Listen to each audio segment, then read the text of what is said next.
In this video, we're going to ask the question, what is information? And we're definitely not going to completely answer this question because it's an incredibly difficult one. And we know that because people have written big books about information. That is a pretty big book. This is another one which I highly recommend. And so clearly this is a large topic. What I'm going to do in a handful of slides is to just give you a quick introduction into the issue of, into the question of what information is. So we're going to consider this bizarre example here where I've drawn two people, and one of them we're calling the sender. They're going to say something, and we have a receiver, and they're going to receive something. And in this particular scenario, the person on the right has asked the person on the left if they would like tea or coffee.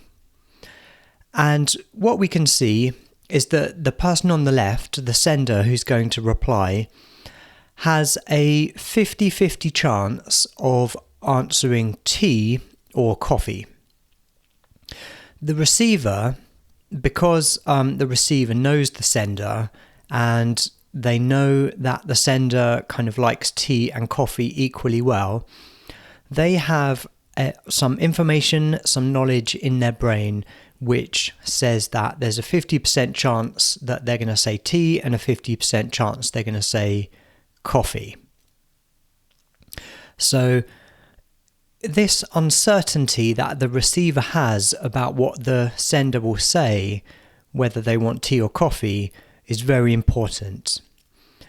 In the next step of this bizarre scenario, the sender, maybe they flip a coin in their minds, or they say whatever they happen to want at that particular moment, and let's say they say tea. So this shakes some air which is picked up by the receiver's ear, and it goes into their sensory system and so on, and it's decoded. And now let's say the receiver heard the person perfectly clearly, and now they have revised their beliefs, going from 50-50 tea or coffee now to knowing 100% sure that they have asked for tea. So if we compare what's happened in the receiver before and after the sender sent their signal asking for tea, they've gone from a situation of uncertainty, of not knowing if the person wants tea or coffee. Further, they've actually gone from a position of maximum uncertainty, because it's not like it was 90% 10% tea, it was 50-50. And after the sender says tea, they've resolved all of their uncertainty. And this is really key in information, in the concept of information. We can say that, in this example, information was transmitted.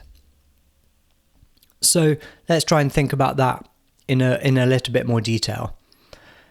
What we can say really is that information is something that allows you to reduce your uncertainty. Information is something that allows you to reduce your uncertainty. Another important concept that's talked about when people talk about information and propagation of information is the notion of an information channel. And this is particularly important in psychology. If we think about information channels in terms of information technology, you could imagine information being transmitted down a wire or a fiber optic cable, for example, and then these are decoded at the end. In equally, it could be Wi-Fi. Now, in like a human psychology domain, the concept of an information channel is, well, the concept is the same, but the reality might be slightly different. So you could convey information through a channel visually or maybe through sound. Now, importantly, the channel isn't simply the space between, let's say, a computer screen and someone's eyeball, but the information channel includes the decoding of that information. And something particularly relevant to psychologists is what are the limitations of putting information across to someone? Is there a limit on how much information I can convey to someone with a certain message, for example? This idea of a limited bandwidth of information being conveyed from someone to someone else is explored more in the 7 ± 2 experiments, and I have a video on that which will flesh out these ideas in a bit more detail. I'm going to leave with a thought point. I don't want you to go and write an essay about this, but something that I was thinking about was, if information is something that can reduce uncertainty, then, well, what is it that can have uncertainty? I know I can have uncertainty, and you can have uncertainty about a whole range of different things, but can a rock have uncertainty? Can a plant have uncertainty? I'm not sure. So an interesting question is that if you have a book lying on a table, is that information if no one looks at it? Is it only information when a person, like an observer, someone with beliefs about the state of the world, of what might be written in that book, and who can update their beliefs based upon reading the book? At what point does just some aspect about the world become information?